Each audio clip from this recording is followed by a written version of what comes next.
Assalamualaikum warahmatullahi wabarakatuh. Kembali bersama saya Ahmad Sepri di channel Anak Teknik. Kali ini kita di season baru ya, yaitu bagaimana proses pembuatan kolam tanpa cetakan. Jadi yang dimaksud tanpa cetakan ini tanpa cetakan yang berbentuk kolam tersebut. Biasa kan yang kawan-kawan ketahui sebelumnya saya sudah jelasin bagaimana proses pembuatan cetakan semi permanen, cetakan permanen yang linknya, contohnya tuh linknya saya rekomendasikan di pojokan atas dan juga di deskripsi video ini. Namun di kesempatan ini yang saya akan bahas bagaimana proses pembuatan kolam tanpa menggunakan cetakan seperti yang ada di link di pojok kanan atas. Karena apa? Terkadang kita di lapangan menemukan konsumen yang pengen dibuatin kolam yang ukurannya tidak sesuai dengan ukuran yang standar atau ukuran yang pada umumnya. Dia pengen custom ukuran tersendiri. Nah, ini custom kayak gini kalau kita buatkan cetakan, itu kita bakalan biaya produksinya akan semakin lebih besar. Jika biaya produksi semakin lebih besar, otomatis harga jual kan harus lebih tinggi. Sementara konsumen tahunya ya dia pengennya harga yang seperti biasa, yang umum. Karena kalau harganya terlalu tinggi per unitnya, otomatis dia juga kan agak susah juga. Jadi melalui kesempatan ini kita akan menampilkan tutorial proses pembuatan kolam tanpa menggunakan cetakan seperti yang saya tampilkan sebelumnya, tetapi bisa menghasilkan kolam yang kualitasnya sama, otomatis seperti yang tampak di layar kaca Anda. Oke, jadi kualitasnya sama tapi tanpa menggunakan cetakan. Saya kira cukup dulu pendahuluannya, nanti kita lanjut ke pembahasan.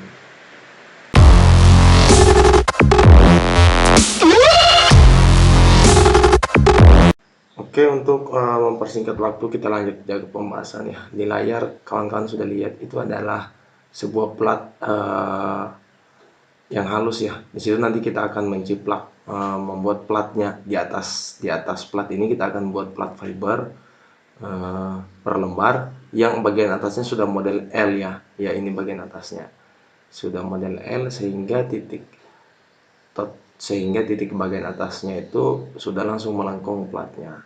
Jadi kawan-kawan bisa lihat di layar kaca Anda, inilah dia model plat yang akan kita jadikan sebagai media tempat membuat plat fiber yang nanti akan menjadi bagian-bagian dinding dari sisi-sisi kolam-kolam tersebut. Plat ini terbuat dari triplek 5 mili atau 8 mili, kemudian ditempeli dengan HPL putih yang gloss. Oke, HPL putih dop pun tidak ada masalah, yang penting permukaannya halus rata. Kemudian kita beli lakban aluminium bagian atas lengkungannya, sehingga nanti lengkungannya bisa model agak bulat dikit ya. Itu sana ada mainan lilin anak-anak guna sebagai tempat melekatnya lakban aluminium ya. Oke. Jadi mungkin seperti itu tahap awalnya. Kemudian permukaan ini kita beri mirror, yaitu seperti yang kawan-kawan lihat ya, diberi mirror glass. Kalau untuk tahap pertama pemakaian, karena belum ada mirrornya, usahakan 3 kali mirror ya. Lapisan pertama di mirror, dilap dengan kain yang telah diolesi mirror. Lapisan kedua sama, dan yang ketiga dilap dengan majun yang tanpa mirror, dengan tujuan untuk meratakan permukaan mirror yang sudah diolesi pada 2 kali oles sebelumnya. Kemudian untuk membuat tumpukan-tumpukan mirror lebih cepat kering dan merata. Selanjutnya tahap persiapan gel coat ya. Gel coatnya kita sudah buat ya. Ini adalah gel coat putih bercampur super white ya, bercampur general blue perbandingan 1:1, sehingga kita dapatkan warna seperti yang kawan-kawan lihat. Bagi teman-teman yang ingin mengetahui bagaimana cara pembuatan gel coat tersebut, yaitu adalah pemberian katalis ya. Kita potong dulu 1, 2, oke. 3, 4 ya, 4 tutup botol tempat katalis itu, dimana satu tutupnya sekitar 10 mili ya. Jadi kami beri sekitar 40 mili bertujuan untuk agar cepat kering karena cuaca pada saat pembuatan ini agak mendung ya. Saya lanjut tadi, bagi kawan-kawan yang ingin mengetahui bagaimana proses pembuatan adonan gel coat tersebut, teman-teman bisa mengklik link yang saya lampirkan di deskripsi video ini, yaitu cara pembuatan gel coat ya, part 2 atau part 1, atau melihat di pojokan atas juga, nanti saya akan lampirkan videonya. Oke, ini proses pengadukan. Pastikan teman-teman aduk sampai merata ya, 1 menit 2 menit ya.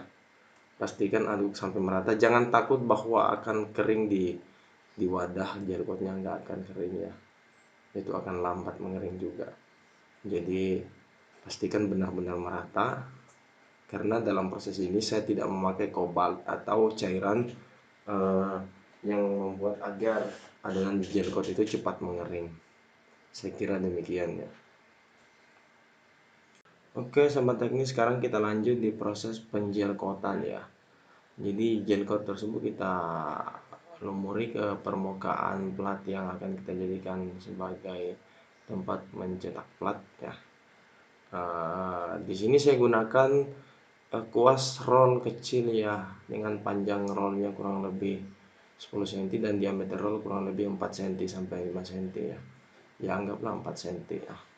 Di sini kita pakai kuas roll, tapi karena gel coatnya kita buat encer ya. Bagi teman-teman yang pemula, sebaiknya gunakan kuas cat biasa supaya bisa lebih memastikan bahwa semua permukaan plat yang putih itu terkena oleh gel coat, yang nantinya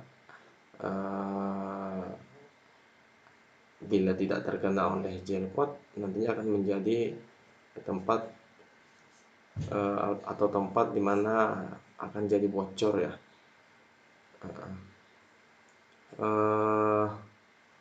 Pastikan kalau proses penggel coatan ini jangan terlalu menekan kuas pada permukaan permukaan plat yang putih tersebut, karena apabila terlalu ditekan nantinya hal tersebut akan menjadi tidak ada gel coat yang melekat pada plat tersebut. Oke. Jadi antara tekanan dan celupan ke adonan gel coat itu harus seimbang. Oke. Saya kira untuk proses penggel coatan sementara cukup sampai di sini, dan kita lanjut ke tahap selanjutnya. Oke, ini adalah tahap dimana kita menunggu proses penggel coatan sudah selesai. Jadi kita nggak gel coat semua, cuma daerah-daerah tertentu yang sesuai ukuran plat yang akan digunakan.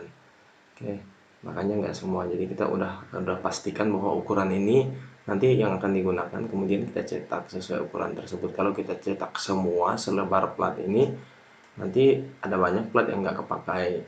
Jadi kita tinggal menunggu kering dulu. Pastikan ya kawan-kawan, di tahap ini banyak yang bertanya di konten di channel YouTube saya bahwa Pak, Bang, setelah proses penggel coatan apa perlu kita nunggu kering apa lanjut laminasi serat 300 ya, met 300. Ya yang pastinya ditunggu kering dulu.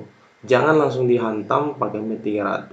Kalau dihantam pakai met 300 nanti hasilnya akan ada met 300 yang tenggelam di dalam gel coat tersebut, sehingga permukaan gel coat, permukaan plat yang kita telah cetak nanti akan berupa ada garis-garis serat, bukan berupa plat yang sangat halus, tetapi ada garis-garis serat. Itu sangat tidak baik. Oke, saya kira demikian ya. Kita lanjut lagi ke tahap berikutnya. Oke, selanjutnya proses pemasangan serat met 300 atau CSM 300 ya. Di mana-mana ketika kita melakukan proses pencetakan plat fiber atau produk apa saja, selalu diawali dengan met 300 yang bertujuan agar semua sisi dari met akan lengket atau rapat pada gel coat. Oke. Bagi kawan-kawan yang pemula, sebaiknya permukaan gel coat itu yang belum ditindih pakai MET 300 sebaiknya dilumuri dulu atau diolesi dulu dengan resin yang sudah bercampur katalis ya. Perbandingan resin dan katalisnya 1 liter atau 1 gayung resin sekitar 10 ml katalisnya, sehingga tidak cepat kering ya. Karena di sini kita tidak membutuhkan cepat kering, tetapi yang kita butuhkan lebih lambat sehingga lebih kuat ya, lebih elastis. Oke, setelah dilumuri dengan resin pada permukaan gel coat, sebelum kering pastikan seratnya sudah ditempel terdahulu dan ditekan dengan kuas tanpa dicelupin ke resin, sehingga permukaan serat tersebut benar-benar rapat pada permukaan gel coat ya. Setelah itu baru kita kuas dengan kuas yang udah dicelupin resin ya. Oke sahabat teknik, ini dia proses penguasan resinnya, proses laminasi lah istilah fibernya untuk serat MET 300. Oke, jangan terlalu terburu-buru, makanya ketika mencampur antara resin dan katalis itu gunakan cuma 1 tutup ya botol aqua ya katalisnya, atau sekitar 10 ml, sehingga tidak mudah kering, tidak cepat kering maksudnya ya. Mungkin ada range waktu antara 1 sampai 3 jam baru dia bisa kering, sehingga kita masih ada waktu untuk menempelkan serat selanjutnya. Oke sahabat teknik, karena waktu sudah menunjukkan sekitar 12 menitan lah atau 10 menit lebih lah, terlalu panjang nanti teman-teman juga boring menontonnya.